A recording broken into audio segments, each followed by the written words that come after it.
یہ جو قوتیں ہیں جو اس کو نشو و نما دیتی ہیں ان کو حسنات کہتا ہے قرآن، اور تخریبی قوتیں جو ہیں ان کو وہ سیئات کہتا ہے۔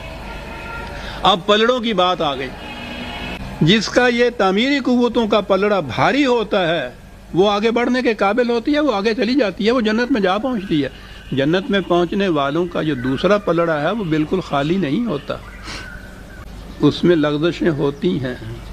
عجیب چیز ہے قرآن نے جو کہی۔ دنیا کے باقی مذاہب میں نجات کا تصور یہ ہے کہ وہ بہشت میں یا جس کو بھی وہ اپنے ہاں کا اس میں نجات کہتے ہیں، اسے حاصل ہوتی ہے جس شخص میں کوئی گناہ نہ ہو، وہ معصوم ہو۔ قرآن کہتا ہے کہ یہ انسانی فطرت کے خلاف ہے۔ دیکھیے عزیزان من، جذبات میں نہیں یہ آتا۔ وہ سارے مذاہب کا تصور جذباتی یا خالص ہے، یہ حقائق کا سامنا کرتا ہے۔ وہ کہتا ہے ٹھیک ہے انسان ہے، بہرحال بشری تو ہے، اس سے لغزشیں بھی ہو جاتی ہیں۔ تو قانون کیا ہے؟ قانون یہ ہے کہ اگر تعمیری قوتوں کا پلڑا بھاری ہے اس کا، تو اس کی یہ چھوٹی موٹی لغزشیں ہیں وہ ان تعمیری قوتیں جو ہیں وہ ان کا ازالہ کر دیتی ہیں، وہ تخریب نہیں پیدا کرنے دیتی۔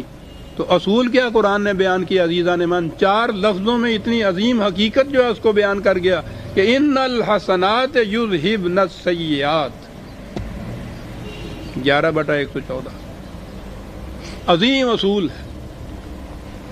سائنس کا سارا یہ جو قانون ارتقاء، ان کی ڈسکوریز، ان کے انکشافات، وہ اسی نقطے کے اوپر گونجتے ہیں۔ حسنات تعمیری پہلو جو ہیں، تعمیری قوتیں جو ہیں وہ ازالہ کر دیتی ہیں تخریبی قوتوں کا، بشرطے کہ تخریبی قوتیں کم ہوں اور وہ پلڑا ان کا جو ہے وہ بھاری ہو، ازالہ کر دیتی ہیں۔ ایک عظیم انسانیت ساز کام کسی سے سرزد ہوتا ہے، چھوٹی موٹی لغزشیں جتنی بھی ہیں وہ اس کا ازالہ کر دیتی ہیں، وہ تخریب نہیں پیدا کرنے دیتی ان کو۔ وہ تعمیر اتنی بڑی وزنی ہوتی ہے کہ وہ ہلکی سی تخریب جو ہے اس کا ازالہ ہو جاتا ہے۔ یہ معافی نہیں ہے، یہ بخشش نہیں ہے،